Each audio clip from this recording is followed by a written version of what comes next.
Greg, listening in Washington, D.C. You're on Free Talk Live. Hey, Greg. Hey. Hey, what's on your mind tonight? Hey, so I just wanted to call because I listened to Colleen, the former Inner Circle member of Freedom and Radio, who called into one of the Liberty Radio Network podcasts last night. Yes. I'm not sure which one, but she was an Inner Circle member. You're referring to the Freedom Fiends with Michael W. Dean, which airs from 1 to 3 a.m. on LRN.FM. I heard a good portion of that interview as well. It was pretty fascinating. You're referring to Stefan Molyneux, who is a kind of an internet philosopher. He's built quite a following for himself, and there are allegations about him. And he's huge. I mean, you got to look at his numbers. He was like number one on iTunes. Somebody's had like tens of millions of views on his face. Was he number one on iTunes? He's the most popular philosophy podcast. You mean like in a philosophy category? I saw number one on. I can't imagine Stefan Molyneux is going to be beating Adam Carolla. I don't believe that for a moment. He's not. But nonetheless, Joe Rogan, I don't think he's going to beat him either. It is the most popular philosophy show in the world, is what he markets it as. I don't think he's going to beat Alex Alex Jones. shows are there, but yeah, I don't think he's going to beat Alex Jones. So no, been on there a lot too. Doesn't matter, Mark. I'm talking about whether he could beat them on iTunes. I don't think that he can hold a candle to him. We sure as hell can. We've got 160 radio stations. So anyway, Stefan, yeah, you're right there. I'm just kind of explaining for new listeners, Greg, who Stefan Molyneux is. So anyway, he hosts this podcast to become very popular, and when you become popular, people are going to go after you. And in this case, they've got some legitimate reasons, I think, to go after him, including the allegations that his business manager apparently has. And Stefan confirmed this, so I guess they're not really allegations, but that his business manager used copyright law to attack a critical YouTube channel, somebody who was putting up critical videos. Anyway, they had one of his supporters or former supporters from what's called the Inner Circle, apparently, of a very close-knit group of very devoted Stefan Molyneux supporters. This lady is a defector, and that's the interview you were referring to listening to. Go ahead, Greg. Yeah. So I just wanted to. I too was part of that Inner Circle, about 10 or 12 people. There was actually a private message board even above the Philosopher King boards that they talked about last night, called the Friends of FDR. It's I don't know, 12, 15 maybe people. That's what she said she was part of, where there was like maybe 10 or so people. Exactly, something like that. And I actually was very close friends with Colleen. She visited me for Christmas one year, and I want to corroborate everything she said. She was spot on. Some of even the really bold things that she said. Give us a breakdown, because obviously not everybody listened to that interview on Freedom Fiends, which it was a fascinating interview. So go ahead with what what do you want people to know? Well, I mean, one of the things that seems to get an audible jaw drop on the podcast was that Steph thought that it was not possible to be a good parent until Freedom and Radio came along, and that was a pretty accepted theme among FDR. And there was even that basically what you're saying is that he has brought the message of good parenting finally to the earth. Something like that, a very sort of almost messianic perspective, and you could hear the jaws drop on that podcast or on the. By the way, Freedom Fiends is a live radio program that is added to a podcast later on. Yep. And let me ask you about this. Is there some claim like the Liberty movement would be set back 2,500 years if it wasn't for Stefan Molyneux? For Stefan, what is the claim behind that? Because I mean, that's a bold claim. I think my interpretation of that is that he's so important to the movement that we'd be in trouble without him. But what is your interpretation, Greg? And have you heard that statement?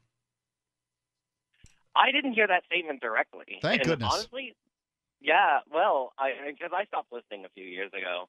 I mean, honestly, this wasn't actually something that I was prepared to talk about publicly, but I feel so compelled to do so after what's been going on over the past week and listening to Colleen open up. But I hope this isn't too dark for your podcast, but I had a suicide attempt while I was in Freedom and Radio, and Steph. There was what happened. He called me after he heard about that attempt, and he asked me how many years do you think that you would have set the freedom movement behind had you completed your suicide attempt? Okay. And I think that the implied message there being free domain radio, and like I would have to set the movement back because of the negative publicity that would have occurred, the cult accusations that would have occurred, and free domain radio is the last bastion of hope for the liberty movement. Let me try to stand up for Stefan here. Okay, so I think if the words that he asked you were, how many years do you think your suicide would have set the liberty movement back, right? So if you're in Stefan's inner circle, I'm gonna go ahead and assume that you understand the things that he's talking about, right? You understand what he's talking about, right? Sure. That's probably how you get into the inner circle. And so if you're somebody who understands Stefan Molyneux, I'd say that you're pretty important to the liberty movement, okay? And because I do think that, look, Stefan's kind of an egomaniac, okay? But he is talking about some really, really important stuff. And important. Well, one of the nice things and he's doing a lot of great stuff. And no doubt. And if you understand his stuff, then you not being here is a detriment to the liberty movement.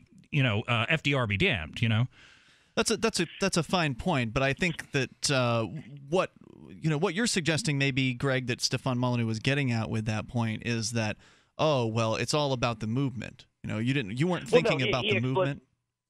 Well, no, he explicitly said afterwards, and this is as close to a direct quote as I can get 5 years later. What sorts of news stories would have come out after that? Probably none. So, it's just a suicide. Well, That's the thing that I think about later. I'm obviously far removed from it. I've reconnected with my family since then, but it's just things like that I think when I hear the stuff about the 2,500 years, the liberty movement being set back if Steph weren't around, I think back to things like that. And there are other things when Colleen was talking about, there were no good parents before Steph. That was definitely an accepted thing at Freedom and Radio. That was something that people just accepted as the truth. And it was, as I was saying earlier, it was a syllogistic argument that was Steph has figured out UPB, University of Preferable Behavior, morality. What is UPB? Is this jargon? Universally preferable behavior. It is jargon. Is that specific behavior to Stefan Molyneux? He put forward the concept of universally preferable behavior, rather than moral behavior. Right. Well, not wanting to devolve into the conversation that you and I have on a pretty regular basis, like what is moral and what is truth. He has come up with terminology to sidestep that kind of nonsense, like what color is the sky, and he uses the term universally preferable behavior, or UPB. He also has the term de-foo, which stands for remove oneself from their family of origin. Again, this is more jargon, and whenever you hear jargon, that's usually a red flag that you may be dealing with a cult. Yes, and so there was I remember articles and I remember podcasts saying that because parents didn't have UPB, his universal preferable behavior, which is basically Papa's argumentation ethics, in a different coat of paint, right? But because the world didn't have this, parents who taught morality to their children were lying to their children about their core knowledge of knowing morality. Therefore, pretty much all parents before Steph were liars. Therefore, all parents. There was an implicit argument that all parents are bad. I know that there are no direct quotes of Steph saying all parents are bad, but there was definitely a sort of implicit syllogism that. Now, wasn't there? There was a statement that Colleen, the lady that was on Freedom Fiends last night, made about how inside the inner circle that was more clear. Yeah. Oh, yeah. Absolutely. Yeah. It was absolutely made clear. Like that he may not say in real life that all parents are bad. He might not come right out and say that, but that was pretty clear if you were in the inner circle. Yeah, Stand by, Greg. I'd like to come back with more here. I want to find out how you got out of it, and because you said you were involved with it a few years ago, so hopefully he's got time to stick through the news, as you will as well. 855-450-FREE is the toll-free number here. You can take control. It's Free Talk Live. I was actually up late, as I tend to be. We do a night show, so I was up late listening to the Freedom Fiends last night, and I heard them interviewing a lady. I didn't catch her name until actually Greg called in tonight to tell us what it was. Colleen was on their show last night, and it was Michael Dean as well as, let's see, Dobby Barker, I think, was on as well. And they were talking with this lady who was formerly involved with the Stefan Molyneux group of fanatics. Please, why use that terminology? Some would call them cultists, and... Fans? Fan, that's what fan's short for, you know. Sort of. Fan is short for fanatic. Anyway. I'm a Stefan Molyneux fan, and I wouldn't say that I'm a fanatic. Okay. I think he does great videos. Well, anyway, fan is short for fanatic, so that's something I wanted to mention here before we bring Greg back on the line, because Greg is also saying that he was involved with the Inner Circle, which is a very small group of about 10 to 15 supporters of Stefan Molyneux, who's this kind of internet philosopher who's made it real big and has hit on lots of podcasts. He's been on Alex Jones, and he's been on Joe Rogan, and he's gotten great exposure for the ideas of liberty. And that's something you were saying, Chris, during the news break, was that you feel like, and Chris Cantwell is here with Ian and Mark, but you feel like he's done a lot for the ideas of freedom. And there's no doubt about it. I mean, we've had Stefan on our show multiple times. He's been on as a guest co-host in the past, live from the Porcupine Freedom Festival. I think he's easily one of the most important people in this movement. There's no question about it in my mind. He's a friendly guy. He's a good communicator of the ideas of freedom. But, man, he's really stepped in it recently. I mean, with this whole use of copyright to take down a channel that's critical of him, that's, to me, one of the biggest oversteps, and it's something that should be apologized for. And like they've been suggesting on Freedom Fiends, he should try to make right to the owner of that channels that, I think it's actually more than one channel, that were taken off of YouTube as a result of copyright claims by a guy who supposedly is against intellectual property. So that should be rectified. That's a pretty nasty contradiction, and I don't agree with him doing that. Let me play devil's advocate here and say that, like, you're on YouTube and you're agreeing to terms of service. I mean, this is what people always tell me when I get banned from Facebook. Nobody seems to care. I'm banned from Facebook right now, and I didn't even do anything. I'm literally banned for being made an admin of a group that I never even posted in. Okay. Not guilty. But the thing is, like, look, Google's a private company, and they set their own terms of service, and one of the terms that they set is don't copy the other guy's stuff. And if you go and you copy the other guy's stuff, then someone's going to bring the hammer down on you. But it wasn't about even copyright. They used copyright as their lever against the channels that they didn't like because it was critical. And when they were being critical, they were probably using clips from his stuff, and it's his own copyrighted material. And that sounds like fair use to me. It's fair. It's fair use because it's critique. When you put out video and you want, I mean, how can I comment on your video without showing video? Right. So that sounds like fair use to me. And even if their excuse for it wasn't about, we want to use copyright. It was, we used that because we wanted to protect our listeners.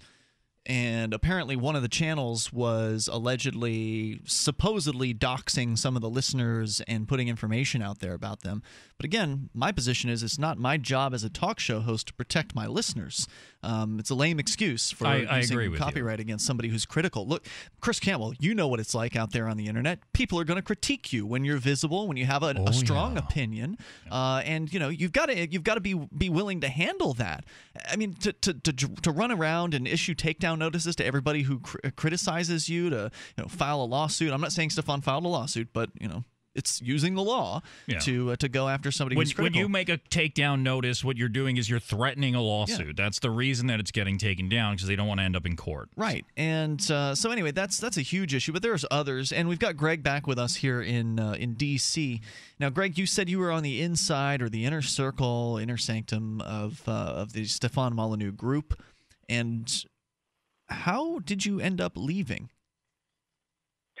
I think I fundamentally ended up leaving because Stefan made specific promises about the quality of the relationships that I would have as a result of Freedom Man Radio, and those promises just didn't bear themselves out. The relationships and friendships at FDR were so ephemeral. They were you would be friends with someone for 3 months, 5 months, 6 months, a year, and then something would happen, and then either you were shut out from that friend or they were shut out from you. And I was. How are they shut out? What's that mean? Well, we're talking about internet friends here. We're not even talking about real life, are we?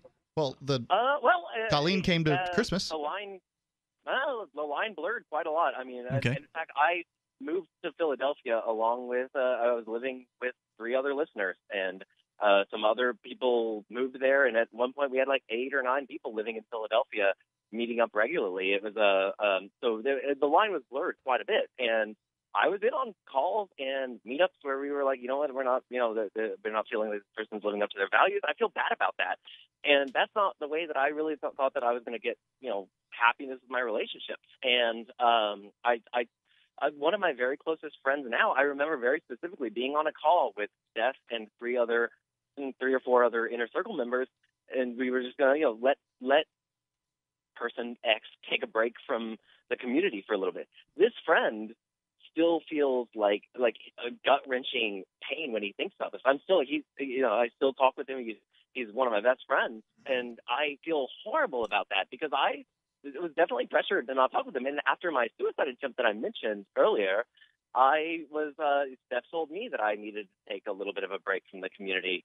So I took like a month or so. This was back in 2008. So I think fundamentally, though, it was when Steph, back when the, legal, not legal, who knows, stuff with Christina was going on, he expressed some upset about me and a few other inner circle members not, quote, anticipating his needs about what he would need about emotional support and so on. What was the legal stuff you were referencing there? That was the stuff that he gave some half-truths or mistruths about on the Joe Rogan show, which was that, his wife being reprimanded. His wife, you're talking about Stefan Molyneux's wife, is apparently a licensed therapist, and there was some sort of a dust-up between her and the licensing board about her giving out advice on a podcast or something like that. And you said, the allegation is that Stefan told a lie about that on Joe Rogan? Yeah, he said that she wasn't. I don't know quite the specifics of the lie, but he minimized it. That's why I call it a half truth, because technically, if you can see where he is telling the truth by the letter of the word, but the specific words, but he is not telling the full truth about that. She was absolutely reprimanded. There was one of the statements was that the DFU, which is cutting off your family of origin, is not recommended in any of the scientific literature, and she signed that agreement. And he definitely washed over that in the Joe Rogan show. And this was recent on the Joe Rogan show. He recently appeared. This was like a week ago, yeah. But you've been out for how many years?'ve been out of the fandom. Yeah, no. The reason I bring that up is because the legal stuff that was going on back in 2010 or so, mid 2011 maybe. And I was one of the few inner circle people who knew about this, and he was upset that I and a few others weren't reaching out to him, asking how he was doing. And actually, candidly, I was sending him a Skype message every other day, asking how his stuff was doing. And to me, going back to the friendship stuff, he considered me, I thought, a friend, and yet he, had these new rules about our friendship, which was I need to anticipate his needs. Were you sending him money? I sent him close to $2,000. Stefan makes his money because, this is what he does, right? Like, he produces videos, and he produces videos that are pretty important, I've got to say. I've seen a couple of them. Some of them are. Yeah. Okay. So, it's like dandelion seeds. You put all this stuff out there, and then some of them, land in just the right spot. And that's what he does. So, obviously, as a video producer, he has to be paid in some manner or another. We have the AMP program. We take money, but we use people can donate to you through ChristopherCantwell.com. Yeah. I think it's interesting. I'm more than happy to take money. I think it's interesting to know what people have donated and that sort of thing. It shows a level of commitment, but that's not an indicator of whether or not it's a cult. Now, Greg, I'm wondering. No. I'd like you to. Can you hang on with us a little bit more? For a few more questions? Absolutely. I'll stay on the line. Yeah. That's what I want to know next is it your view on this that this was indeed a cult that you were involved with after the fact, looking back, hindsight being 2020? We'll come back with more with Greg here, 855-450 free talk live. So let's continue here. We've got Greg. He's in Washington, D.C., calling in about Stefan Molyneux, which is, we don't normally talk about Stefan Molyneux on Free Talk Live. It's not normally a topic that comes up, but within the last couple of weeks, it has come up multiple times. People are very concerned about this, and I imagine there are people out there who would like us to not be talking about this sort of thing. But as much as I appreciate what Stefan Molyneux has done for the ideas of freedom, and he has no doubt propagated those ideas, I'm not going to run interference if somebody has something they want to reveal about their experience in being a supporter of Stefan Molyneux and some of the things they experienced and they saw and they heard, because maybe things aren't all as they seem, and maybe there are some real legitimate concerns about how things were run, and what specifically him taking down a YouTube channel which had clips that maybe he didn't want people to hear, like this one. When you recognize that, when I recognize that if it's not for this show and me right now, for all that I can see, people might have to wait another 2,000 years or 2,500 years for someone to come along who's willing to take this stand.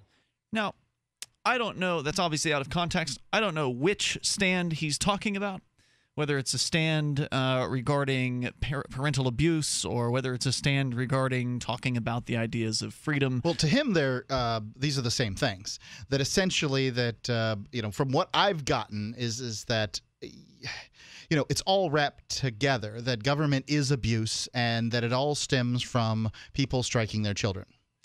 Greg is with us here. He was on the inside, or the inner circle, of Stefan Molyneux. He's an internet philosopher. Stefan's website, by the way, is freedomainradio.com. He at least deserves a plug so people can go and listen on their own, make their own decision. And he's a powerful broadcaster. But the critical channel on YouTube is now called True Mirror, TruMirror. I'll put a link out to it on our Facebook, Google+, and Twitter. That's where all the videos that were taken down from the previous channel, True Sheebs, that those were re-uploaded to a different channel. So they're still there, just like with the Streisand effect. Now that Stefan has attacked the True Sheebs channel and had it taken down, it's only, of course, popped back up and now has become more controversial, and there's now more discussion about these videos and more discussion about the channel and more attention brought to the whole controversy. So again, he would have been better off just letting it be.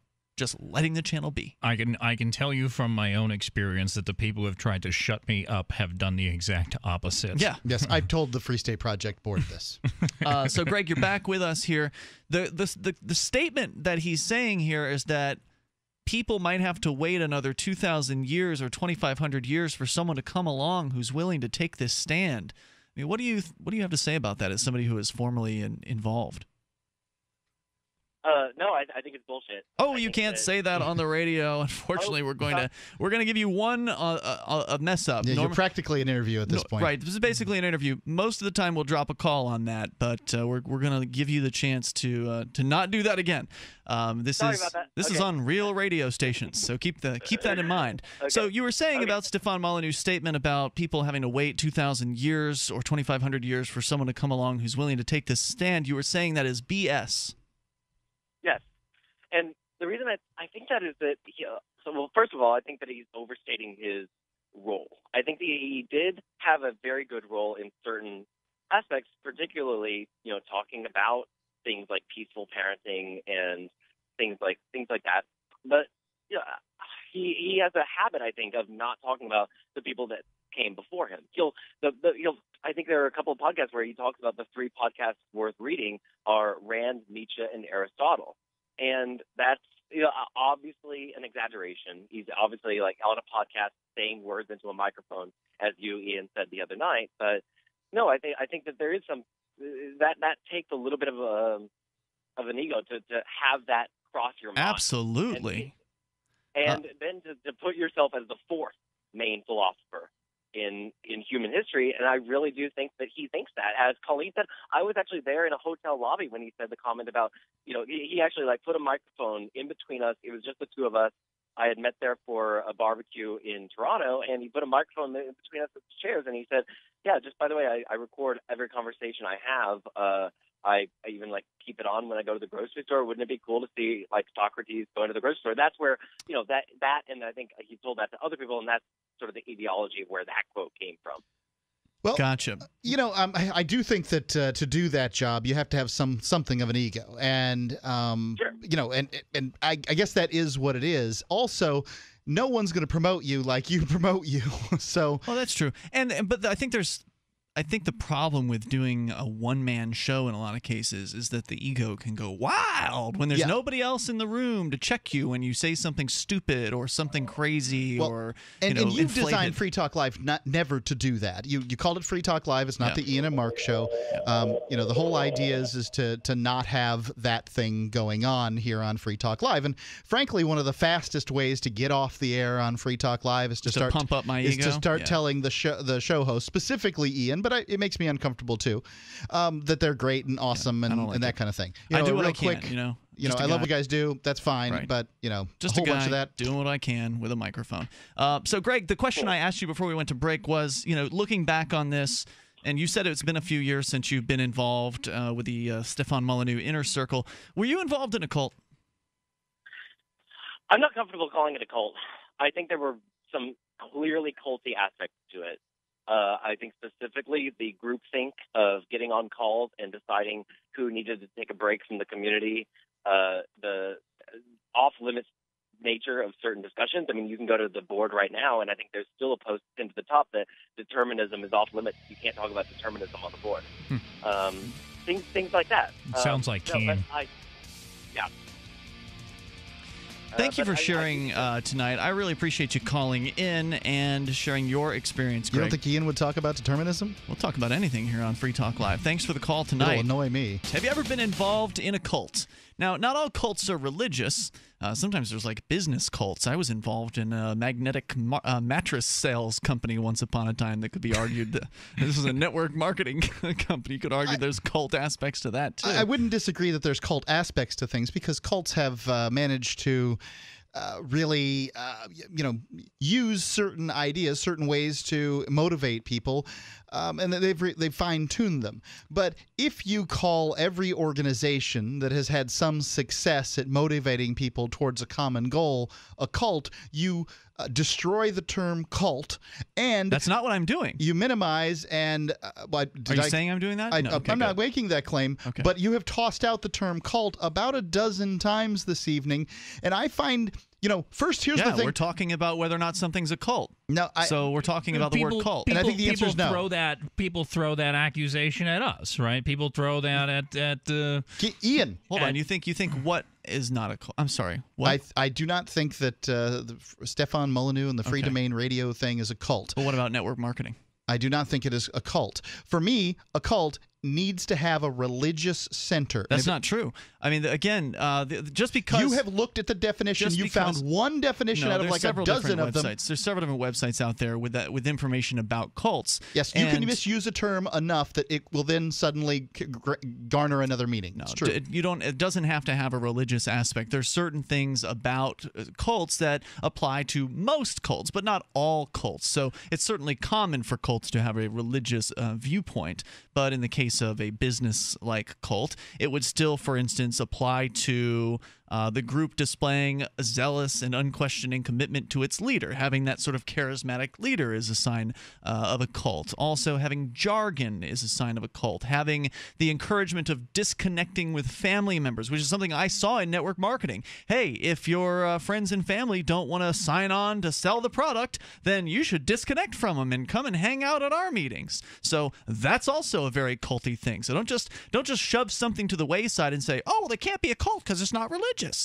Go ahead, Chris. Well, I was going to say, I mean, I don't think it necessarily has to have a religious center. I mean, if it's an ideological thing, I mean, look, there's a lot of people who look at libertarianism in general as like a political cult, and then of course there are different factions within the movement that people get caught up in, and it does like occupy their entire life. I mean, look, there's how many people have left their friends and family and pets and career behind to move to New Hampshire and join up with us, right? And then people say this about Free Keene or whatever the group of activists here we want to call them. They say that it's a cult and that Ian's a cult leader and all of this I actually stuff. am a minister in a church. So, right, and you actually did start a church, and I said to you, I'm like, how do you think that's going to go over with the people who call you a cult? And you're like, might as well run with it, right? Yeah. So, I mean, now you've actually got the Keene Activist Center is now which you've been unbanned from, by the way. A parish, or what is it? A parsonage. a parsonage of the Shire Free Church. And so,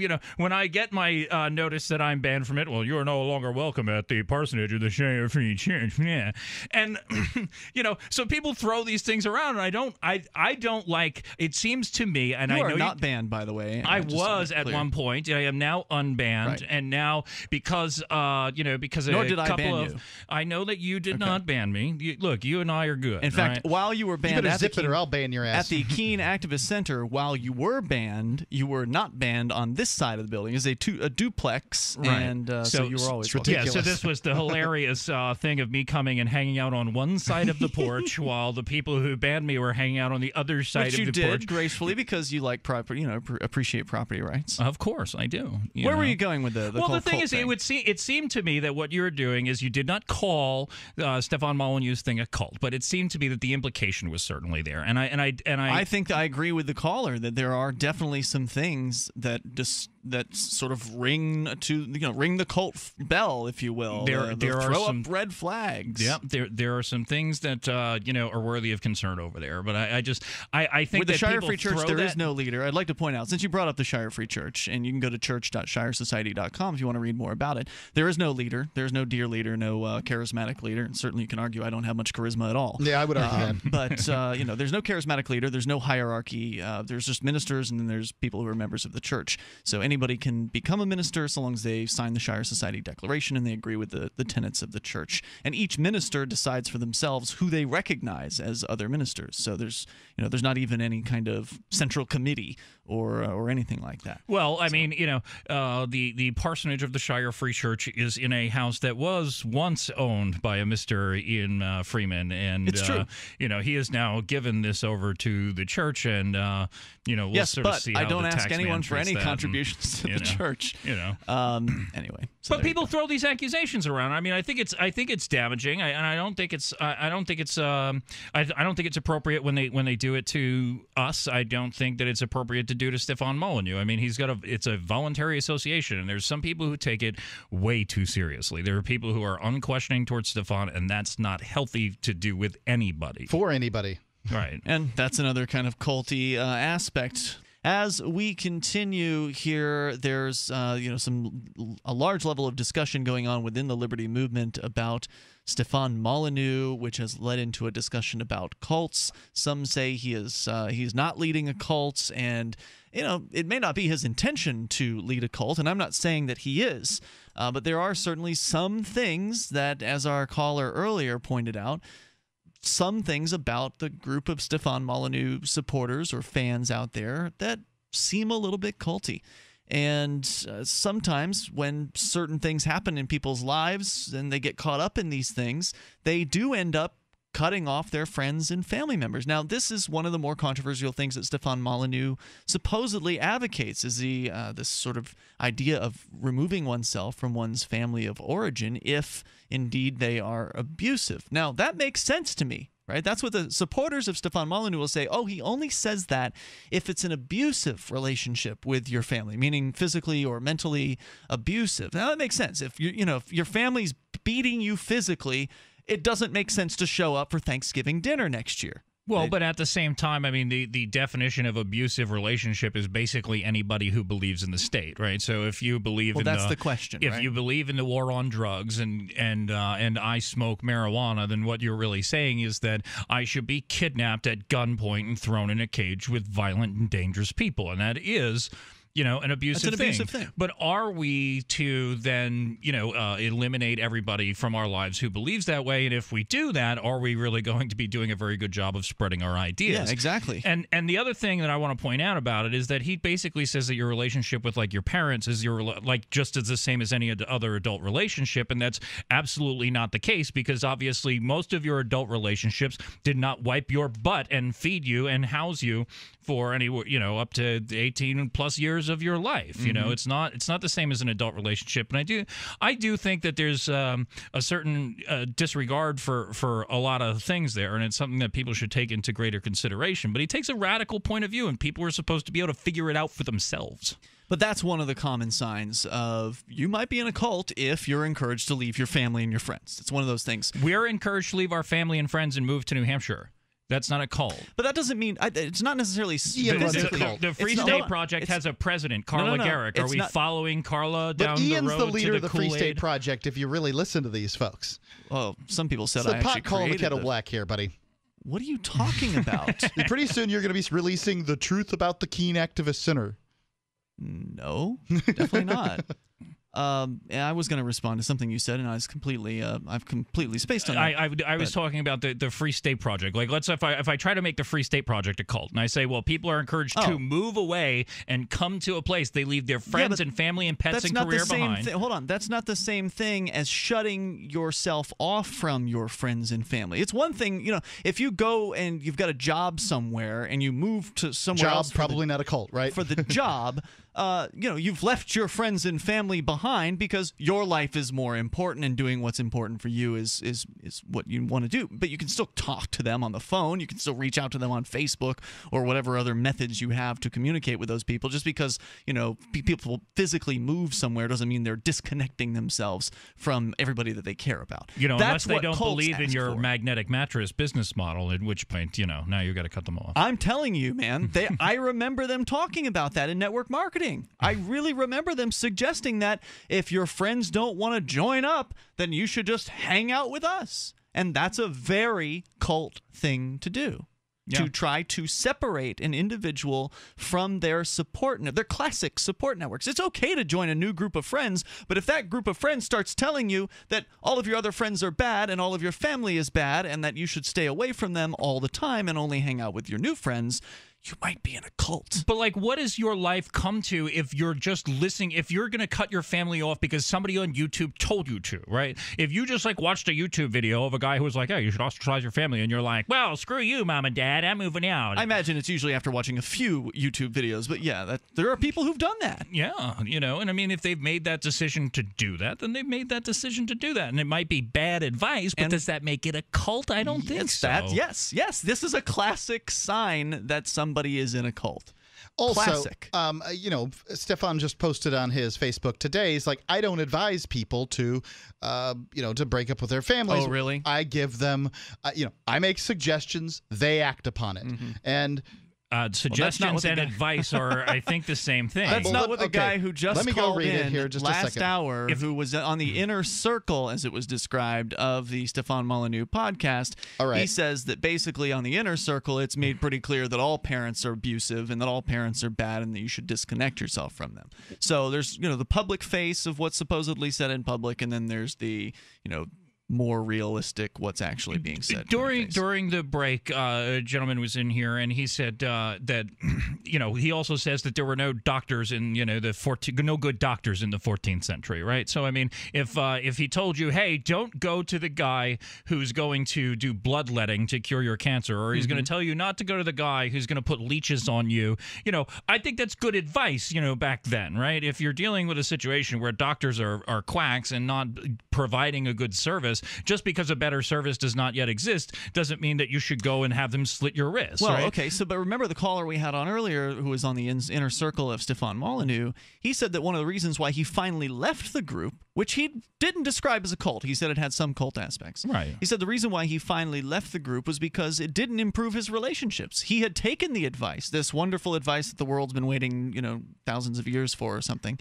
that he's taken the advice, he applied it, or did his best, presumably, to apply that advice to his relationships, and he still had some crappy relationships. Well, it didn't solve the problem. Of course it did, because the idea, look, I mean, there's some bad ideas over at Free Domain Radio. I think that universally preferable behavior is a nice idea, but it's not the way the world works right now. So if you're going to try and, live even just the non-aggression principle, much less universally preferable behavior with other people around you, and all of a sudden you realize, hey, these people don't prefer the same behavior as me, then let's not be surprised when things don't work out. And that's why you should think objectively, think critically, and go about your own business. And by the way, when people move to New Hampshire as part of the Free State Project, they're encouraged to integrate into the community, not cloister themselves off. That's true.